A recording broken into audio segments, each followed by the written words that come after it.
বলছে না দুবার না, অমর বলতে চলো বিচার হবে। বিচার করবে কে? কাজী সুরাই অমরের বিরুদ্ধে রায় দিলেন। শুনছেন? অমরের বিরুদ্ধে রায় দিয়ে অমরকে বলছে অমর শুনে রেখে দাও, আজকে মনে হচ্ছে বিচারের রায় আপনার বিপক্ষে যাবে। অমরের বিপক্ষে বিচারের রায় দিয়ে দিলেন। অমর রাজ দরবারে যে কাজী সুরাই প্রমোশন বাড়িয়ে দিলেন।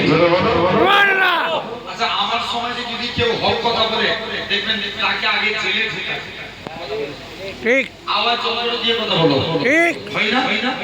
বলেন তো ভাই, এই তো শুভেন্দু অধিকারী, অর্জুন সিং, সুকান্ত মজুমদার, এরা কত বড় বড় সমাজে দাঙ্গামূলক কথা বলে, কিন্তু পশ্চিমবাংলার সরকারের পুলিশ সরব। কিন্তু আমার ঘরে কোনো ছেলে যদি একটা আবেগে কোনো কথা বলে, পরের দিন তার এলাকার ওসি থানার পুলিশ অফিসার তাকে ডেকে পাঠায়। ঠিক ঠিক ঠিক খারাপ লাগছে নাকি আমার কথা? হ্যাঁ যে রেখে যান বাস্তব এটা হতে চলেছে। এই তো আজকে শুভেন্দু অধিকারীর একটা বক্তব্য শুনলাম। ও বলছে, শুনছো, শুভেন্দু অধিকারী বলছে যেমন ইসরায়েলরা ফিলিস্তিনকে মেরে মানচিত্র থেকে ফিলিস্তিনকে সরিয়ে দিয়েছে, তেমনি পশ্চিমবাংলা থেকে আমরা মুসলমানদের মেরে পশ্চিমবাংলা দখল করব।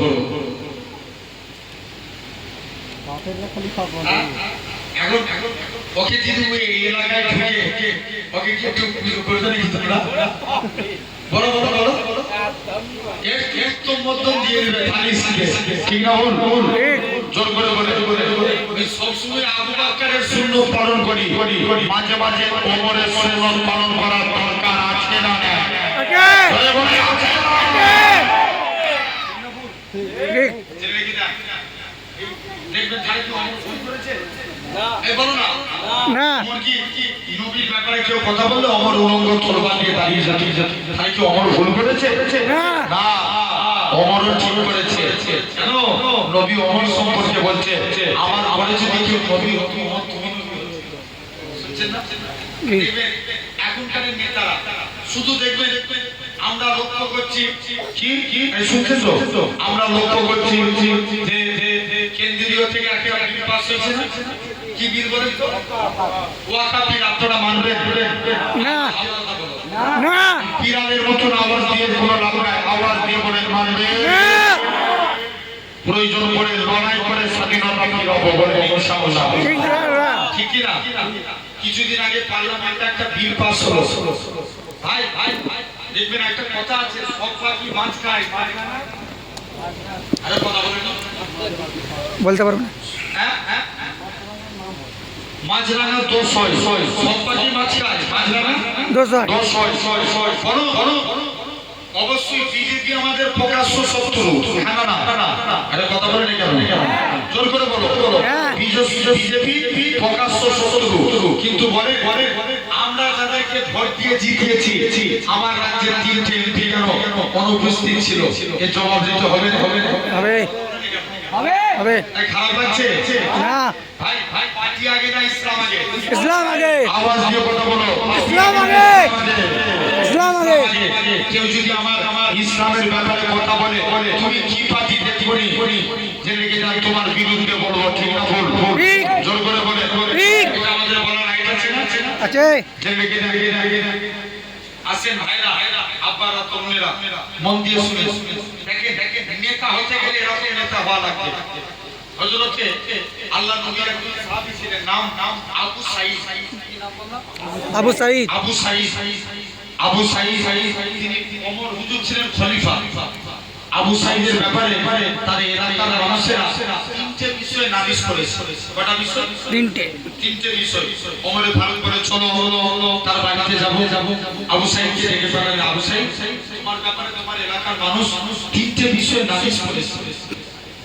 মুসলমান বলেন ছেলেমেয়েরা, তরুণেরা, এই দুপুরে মানুষের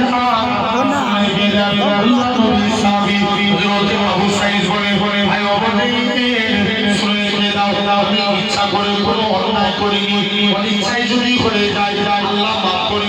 ভাই বলো আমি কি অন্যায় করেছি? ওমর বলে আবু সাঈদ যখন তুমি রাজ দরবারে আসো প্রতিদিন কেন লেট করে আসো?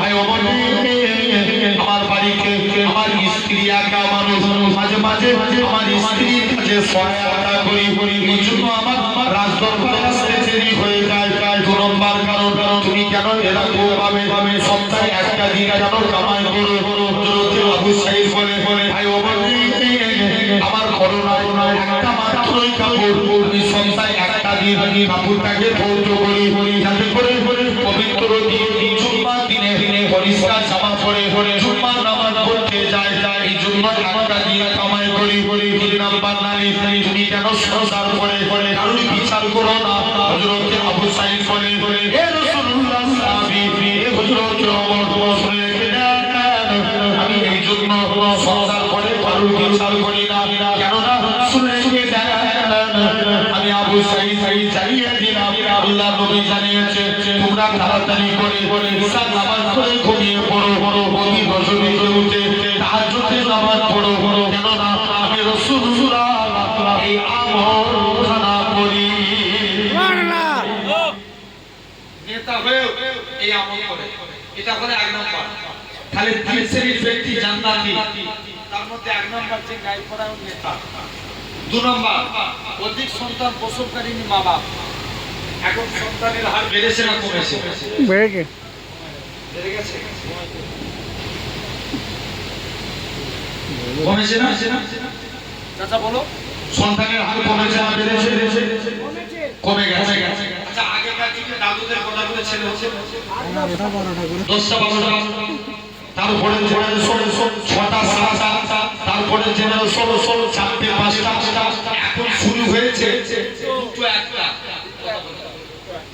আরে ভুল বলছি জোরে বলো না তকবীর মারো না রে তকবীর বলো ভুল বলছি না ভুল বলি না আর নবী বলছে যে আমার উম্মতের সংখ্যা যত বাড়বে কিয়ামতের দিন আমি নবী তার জন্য আল্লাহর কাছে গর্ব প্রকাশ করব কারণ সমস্ত নবী থেকে আমার উম্মতের সংখ্যা বেশি জোরে বলো সুবহানাল্লাহ আরো চিৎ বলো সুবহানাল্লাহ আছে এটা হলো 2 নম্বর 3 নম্বর জান্নাতি যারা ফিস সাবিলিল্লাহ আল্লাহর পথে জিহাদ করে কার পথে আল্লাহর পথে আচ্ছা বলো তো ভাই আল্লাহর পথে জিহাদ করে শহীদ হই এখন বলে মন দিয়ে শুনবে কেমন নবীর একজন অন্ধ সাহাবী ছিল কি সাহাবী অন্ধ 2টা চোখ ছিল অন্ধ নবীর কাছে এসে বলছে হুজুর অনুমতি দেন একটু যুদ্ধের ময়দানে যাই মন দিয়ে শুনি নবী বলছে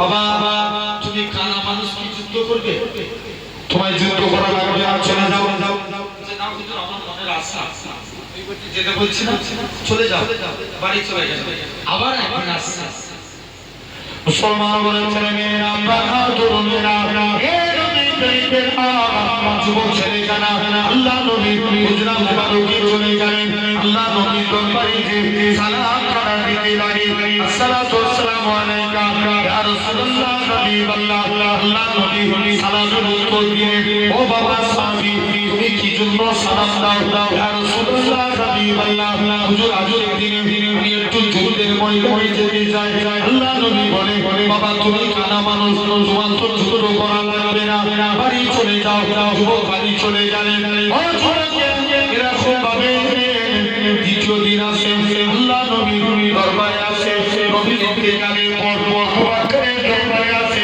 আবু বকরকে এসে বলে হে আবু বকর তুমি আমায় অনুমতি দাও আমি একটু যুদ্ধের ময়দানে যাব আবু বকর বলে না এটা মানা যাবে না তুমি এখান থেকে চলে যাও আস্তে আস্তে বলে হযরত আবু বকরও জানিয়ে দিলেন হযরত ওমরের কাছে যায় হযরত ওমরও জানিয়ে দিলেন এরকম ভাবে হে রাসূলুল্লাহ সাহাবী হে হযরত ওমর নিয়ে একটু যুদ্ধের ময়দানে যেতে চায় আল্লাহ নবী বলে হে ওমর হযরত আল্লাহ নবী সাহাবী হযরত আব্দুল্লাহ ইবনে উমরে মাকতুম বলে আমি কানা মানুষ তুমি কেমন করে যুদ্ধ করবে হযরত আল্লাহ নবী সাহাবী অন্ধ সাহাবী বলে হে ওমর আমি যুদ্ধ করতে পারবো না চিনি কথা তবে আজকের দিনে আমি ইসলামের ঝান্ডাটাকে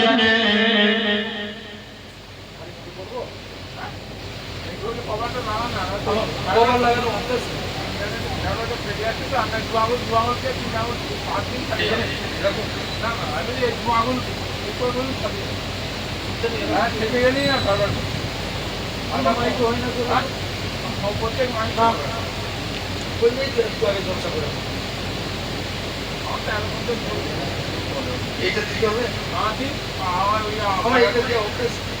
কোনো অসুবিধা নেই তো। করোনা তো হয়ে গেল মাস্ক দিতে হবে দেখে যাচ্ছে তো। করোনা এসে গেলে মুখে মাস্ক দিতে হবে ওই জন্য দেখে একবার দরুদ শরীফ আল্লাহুম্মা সাল্লি আলা সাইয়্যিদিনা মাওলানা মুহাম্মদ ওয়া আলা আলি সাইয়্যিদিনা মাওলানা মুহাম্মদ মদিনা ওয়ালার দেশে আসে কিছু যায় কলজে খানা মদিনায় রেখে আসতে চায় সুবহানাল্লাহ সুবহানাল্লাহ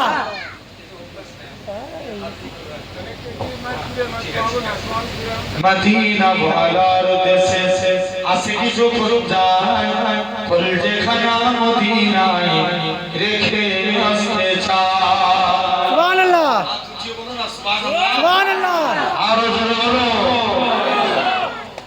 হইতে পারে তারাও যারা ছিল মদিনায় মদিনা দেখিল নাকি দেখিল যারা খোদার দুনিয়ায় চাইবার কিছু নাই খোদার দুনিয়ায় চাইবার কিছু নাই কলজে খানা মদিনায় রেখে আসতে চায় আরো জোরে বলো না মদিনা ওয়ালার দেশে আসে কি যখন যায় কলজে খানা মদিনায় রেখে আসতে চায় লাওয়ারিস গুনাহগার হাসরের মাঠে রহমতের চাদর যখন মুস্তাফার হাতে জোরে বলবে না লাওয়ারিস গুনাহগার হাসরের মাঠে রহমতের চাদর যখন মুস্তাফার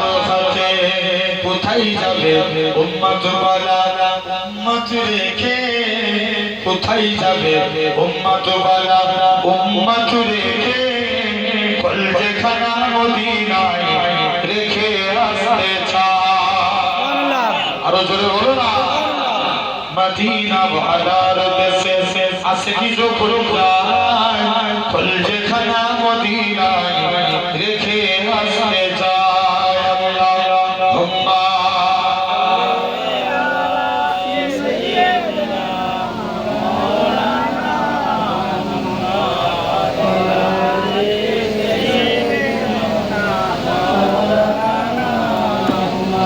জাহান জুড়ে মুহাম্মদ নিশানা থেকে যায় জোরে বলো না সুবহানাল্লাহ একটু জোরে হবে না জাহান জুড়ে মুহাম্মদ নিশানা থেকে যায় জাহান জুড়ে মুহাম্মদ নিশানা থেকে যায় জাগলে ওইদিকে চলে যাও। জামানা থেকে সুবহানাল্লাহ শুরু হবে না সুবহানাল্লাহ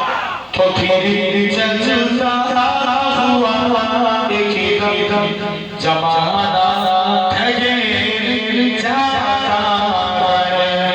কসম খাকে কাবু কে গানে সুর ভর যায় কসম খাকে কাবু কে গানে সুর ভর যায় কসম খাকে কাবু কে গানে সুর ভর যায় जमाने पर जमाने पर किया यारा ठहरे जाता है जागा न जुड़े मुहम्मद का निशाना ठहरे जाता है जहाँ हो बचाना है जहाँ बाती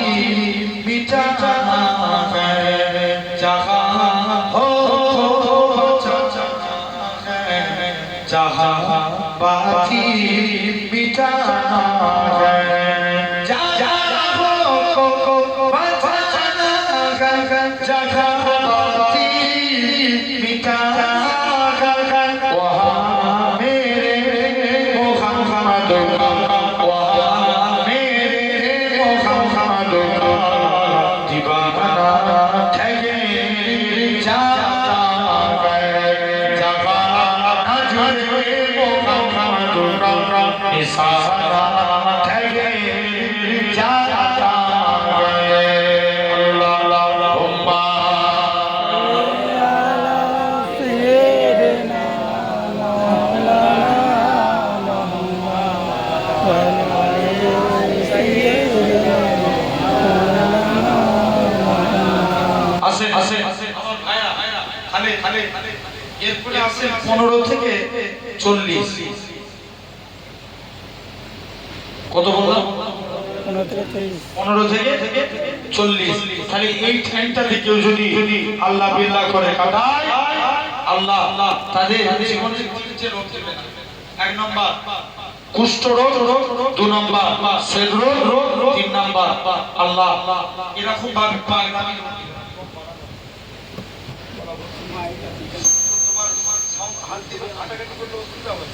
একবার তুমি ছড়ে রেখে দিতে হবে না আপনি 14 বার ঘাটাঘাটি করছেন কেন প্রবলেম হচ্ছে তাহলে আপনি সাইডে যে বসে লোকে কি করছে আপনাকে আপনি হাঁটলে আপনার সাউন্ড ক্লিয়ার করে দিয়ে চলে যাবেন এত 14 বার ঘাটাঘাটি করে অসুবিধা হয় কিন্তু গলা বসে যাচ্ছে না এখন এক ঘন্টা বাদ কষ্ট আমরা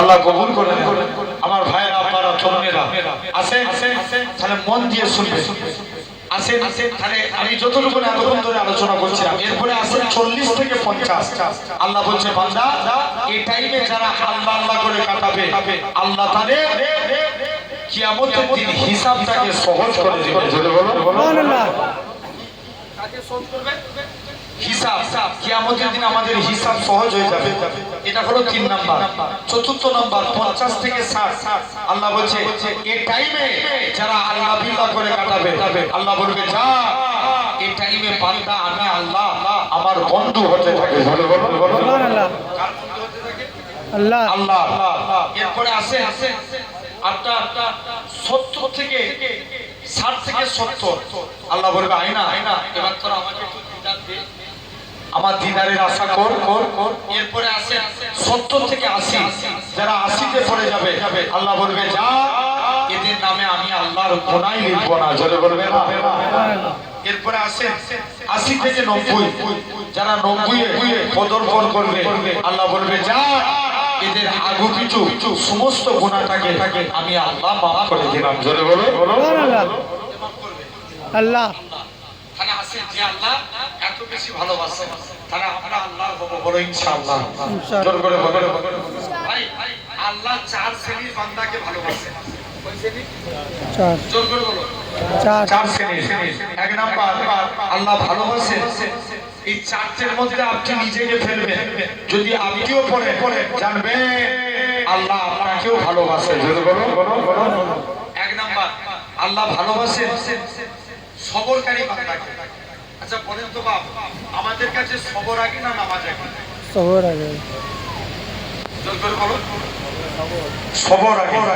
সবর না থাকলে নামাজ হবে না জোর করে বলো না কোনদিন নামাজ হবে না কুরআন শরীফে আল্লাহ 82 জায়গায় নামাজের কথা বলেছে কিন্তু আমরা সবর করে এখন লিমিট ক্রস হয়ে যাচ্ছে এই রিসেন্ট 2 সপ্তাহ আগে পার্লামেন্টে একটা বিল পাস করেছে কি আপনার ওয়াকফ অ্যামেন্ডমেন্ট বিল এই বিলটা শুনছেন এই বিলটা ওয়াকফ অ্যামেন্ডমেন্ট বিল এই ওয়াকফ অ্যামেন্ডমেন্ট বিলে এতদিন ছিল এটা মুসলমানদের ক্ষমতা কাদের ক্ষমতায় মুসলমানদের মুসলমানদের মুসলমানদের ক্ষমতায় এখন এটা সরকারি আইনে আনতে চলে কি আইনে? সরকারি আইন। এখন বলো ভাইরা আপনারা তরুণেরা, এই সরকার বলছে আমরা এই বিল এনে আমরা মুসলমানের অনেক উপকার করব।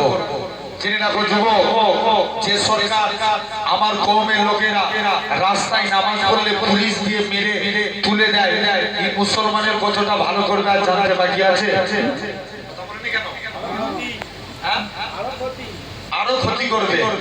এই অ্যামেন্ডমেন্ট বিল পাস হওয়ার সাথে সাথে আপনার কি বলে অ্যামেন্ডমেন্ট বিল যেই পাস হয়েছে, পাস হওয়ার সাথে সাথে উত্তরখণ্ডে 136টা মাদ্রাসাকে আপনার তারা সিল করে দিয়েছে, বন্ধ করে দিয়েছে।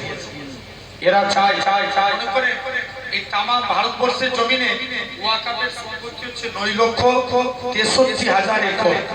কত বললাম? 9,63,000। 9,63,000 একর। এরা চায় ইসলামকে মিটিয়ে দিতে, এরা চায় ইসলামকে শেষ করে দিতে। তবে জেনে রেখে আজকে বলে এই 9,63,000 একর জমি এটা মুসলমানের জমি। এই যে ইডেন গার্ডেন, এটা কি বলেন তো? মুসলমান এয়ারপোর্ট, এটা ওয়াকাফের সম্পত্তি। জেনে রেখে এরা চায় এরা এগুলোকে নিজেরা দখল করবে। আচ্ছা বলেন তো বাপ, এই আপনার এলাকায় মসজিদ আছে না? জোর করে বলো না। আছে। মসজিদ আছে, মসজিদে এখন নামাজ পড়তে যান, এটা কি কেউ আপনাকে নিষেধ করে বা কারো পারমিশন নিয়ে নামাজ পড়েন? না। না। কেউ মারা গেলে কবরে যে মাটি দিতে যান, কারোর পারমিশন নিয়ে? না। আপনি মারা গেলে কবর দিয়ে দেন। কিন্তু এই আইন যেটা আনতে চলেছে, আগামী দিনে কেউ যদি মরে যায়, তার আত্মীয় স্বজনকে আগে আইডেন্টি কার্ড নিয়ে পঞ্চায়েতে দৌড়াতে হবে। পঞ্চায়েত যদি পারমিশন দেয় তবে আপনি কবর দিতে পারবেন, নাহলে কবর দিতে পারবেন। ভাই এটা কি পরাধীনতা নয়?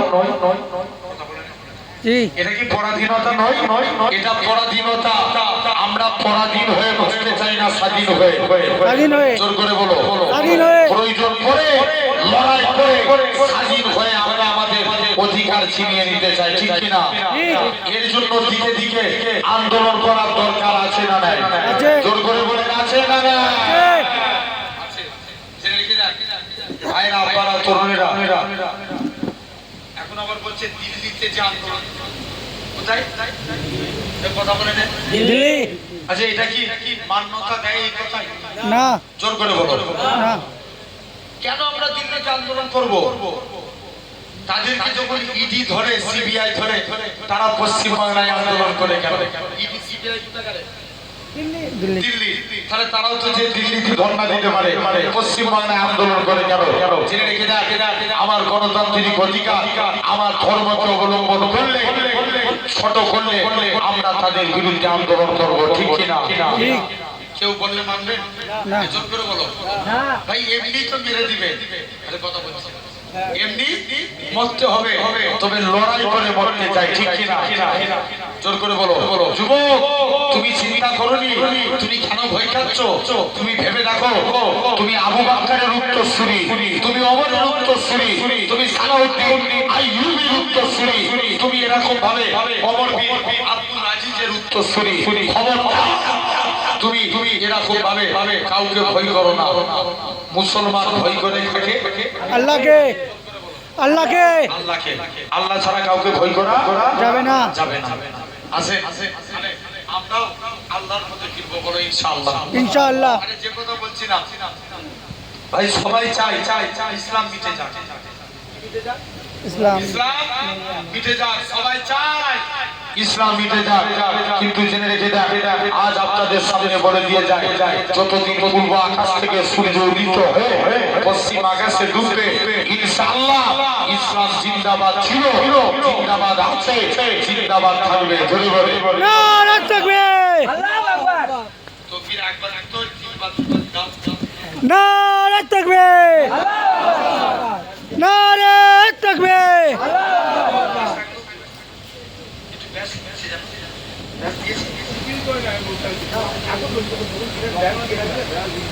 প্রথমে যে সাউন্ডটা ছিল খুব সুন্দর ছিল, একটু চেঞ্জ হয়ে গেছে, ডিফারেন্স হয়ে গেছে। একবার দরুদ পড়েন আল্লাহুম্মা সাল্লি আলা সাইয়্যিদিনা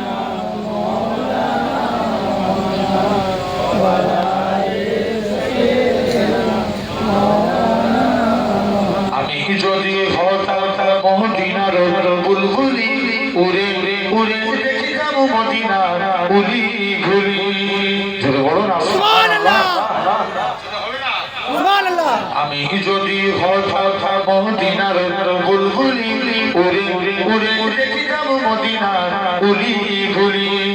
শুনতাম মসজিদে নববীর মধুর আজান, সুরে সুরে উড়তাম মদিনার আসমান, মদিনার আসমান। ডানা মেলে সাফ করিতাম মিম্বরে বাড়ি, উড়ে উড়ে উড়ে দেখে যাব মদিনার উলি গলি। হৃদয় শীতল করাছে মদিনার কথা, মুছে যাবে মনের জ্বালা পেলে সুবহান। সুবহানাল্লাহ সুবহানাল্লাহ। হৃদয় শীতল করাছে মদিনার কথা, মুছে যাবে মনের জ্বালা পেলে সুবাস, পেলে সুবাস। মিটবে পিপাসা দেখিলে রোজার জালি, উড়ে উড়ে উড়ে দেখে যাব মদিনার উলি গলি। দরুদ শরীফ আল্লাহুম্মা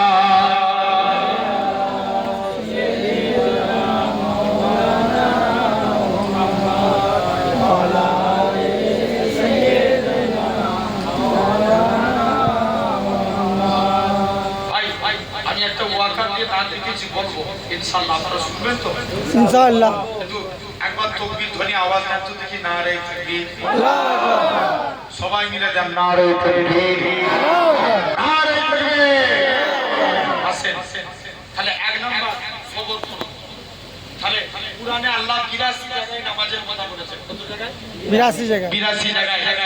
ইমাম আহমদ বিন হাম্বল বলছেন কুরআন শরীফে আল্লাহ টোটাল 90 জায়গায় সবরের কথা বলেছেন। জোরে বলে। সুবহানাল্লাহ।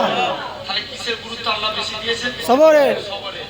হযরত আলী, আল্লাহ নবীর একজন সাহাবী প্রতিদিন নামাজ পড়ে দুনিয়ার কথা চিন্তা করে একদিন নবীর দরবারে এসেছে ফতোয়া জানতে। এসে দেখে দরবারে নবী নাই, আলীর সঙ্গে দেখা। কার সাথে? আলীর সাথে। আলীর সাথে। আলীকে এসে বলছে, আলী আমি প্রতিদিন নামাজ পড়ি, দুনিয়ার কথা চিন্তা হয়, আমার নামাজটা কি আল্লাহর দরবারে কবুল হবে? হযরত আলী ডিরেক্ট ফতোয়া দিয়ে দিল, যাও তোমার নামাজ কবুল হবে না।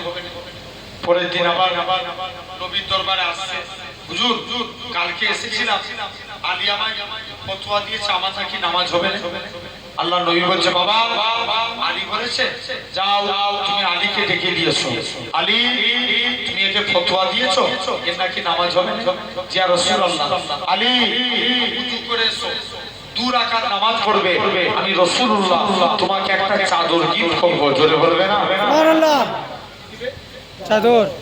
চাদর দিবে। আলী প্রথম রাকাত নামাজ পড়ছে, খুব মনোযোগ দিয়ে নামাজ পড়ছে। দ্বিতীয় রাকাত নামাজ পড়ছে, মনে মনে চিন্তা করছে, আল্লাহ নবী তো চাদর দিবে, কার চাদর দিবে? কে চিন্তা করছে? আলী। জোর করে বলো। আলী। আলী আলী একটু আগে কি ফতোয়া দিয়েছিল? নামাজের চিন্তা করতে নামাজ হবে না। হবে না। আর নিজে চিন্তা করছে, তাহলে ভাববেন না আলী হুজুর নামাজে অমনোযোগী ছিল। আস্তাগফিরুল্লাহ, আমি এটা বোঝাতে চাই না। কোন আলী? কোন এক টাইমে আলীর পায়ে তীর লেগে গেছে, তীর ঢুকে যাওয়া সহজ, পার করা অনেক কঠিন। এরকম ভাবে যে আলীর পা থেকে তীর সরিয়ে দেয়, আলীর শরীরের চামড়া গোস্ত বেরিয়ে যায়, আলীর পা থেকে তীর বের হতে চায় না। সবাই মিলে যে বলছে, যাই যে দেখি, যাই নবীর দরবারে একবার চলে যায়। মুসলমান করে ছেলে মেয়েরা, প্রাণ তরুণেরা, এই নবী প্রেমিকেরা, যুবক ছেলেরা আল্লাহ নবীর দরবারে চলে গেলেন। আল্লাহ নবীর সাহাবীরা আল্লাহ নবীর হুজরা মুবারকে চলে গেলেন। ইয়া রাসূলুল্লাহ, হাবিবাল্লাহ, আল্লাহ পাকের নবী হুজুর হযরতে আলীর কাছে এসেছি, হযরতে আলীর পায়ে তীর লেগে গেছে, হুজুর তীর দিনটাকে পার করতে পারিনি, তাই আপনার কাছে এসেছি। আল্লাহ নবী বলে, ও আমার সাহাবীরা, চলে যাও চলে যাও। আমার আলী যখন নামাজে দাঁড়াবে অমন অবস্থায় আমার আলীর পা থেকে তীরখানা বার করে নিবে। হযরত আলী নামাজে দাঁড়িয়ে গেলেন, আল্লাহ নবী সাহাবীরা হযরত আলীর পা থেকে তীরখানা বার করে নিলেন। হযরত আলী বলে, আল্লাহর কসম, আমি আলী যখন নামাজ পড়ছিলাম তখন তোমরা আমার পা থেকে তীর বার করেছো। আমি হযরত আলী এতটুকু টের পাই না। সুবহানাল্লাহ। ও একে বলা হয় নামাজের মধ্যে মহব্বত। ভাই তাহলে আমাদেরকে সবর আনতে হবে, বলো ইনশাআল্লাহ। ইনশাআল্লাহ আনবো তো নাকি? ইনশাআল্লাহ এই জন্য বলো না আনবো না? ভাই নবীর মধ্যে সবর ছিল না ছিল? ছিল। যদি নবীর মধ্যে সবর না থাকতো না জীবনে পেতাম না। একটু প্রমাণ নেন, নবী মক্কার মানুষদের কাছে গেছে, এ মক্কার মানুষেরা, তোমরা আমার আল্লাহকে আল্লাহ বলে মেনে নাও, আমাকে নবী বলে মানো। কেউ নবীর কথা শুনে না। নবী মনটা খারাপ করে এক জায়গায় দাঁড়িয়ে আছে।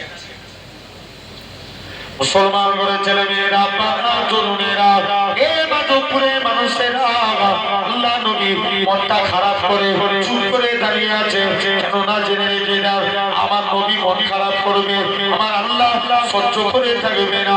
আমার আল্লাহ কেননা তামাম নবীদের ঘরে জিজ্ঞাসা করে, হে নবী আদম, তুমি কিসে রাজি? আল্লাহ আপনি যাতে রাজি, আমি আদম তাতে রাজি। হে নবী ঈসা রে, তুমি কিসে রাজি? আল্লাহ আপনি যাতে রাজি, আমি ঈসা নবী তাতে রাজি। হে নবী সুলাইমান, তুমি কিসে রাজি? আল্লাহ আপনি যাতে রাজি, আমি সুলাইমান নবী তাতে রাজি।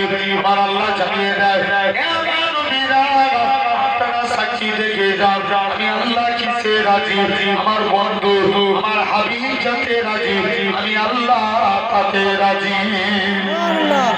শুধু তাই নয়, আল্লাহ নবী মনটা খারাপ করে দাঁড়িয়ে আছে। আমার আল্লাহ জানিয়ে দেয়, এ আমার হাবিব, তোমার মন খারাপ কেন? আমার আল্লাহ জানিয়ে দেয়, আমার নবী জানিয়ে দেয়, ও রব্বে আল্লাহ পাক, কেউ আমাকে নবী বলে মানলো না, কেউ আমাকে আপনাকে কেউ আমাকে নবী বলে মানলো না, এরা খুব পাবে, কেউ আমাকে নবী বলে মানলো না। আমার আল্লাহ জানিয়ে দেয়, এ আমার হাবিব, শুনে রেখে দেয়, কেউ আপনাকে নবী বলে মানলো না মানলো, এতে আমি আল্লাহ আমার কোনো যায় আসে না। কেননা আমি আল্লাহ আপনাকে নবী বলে মেনে নিয়েছি। সুবহানাল্লাহ। আরো জোরে বলো। শুধু তাই নয়, আল্লাহ নবী নবী আমার সর্বপ্রথম মক্কার মানুষদের কাছে গেলেন। এ মক্কার মানুষেরা, আল্লাহ নবী আস্তে আস্তে করে চলে গেলেন। নবী আমার এরা খুব পাবে, আস্তে করে নবী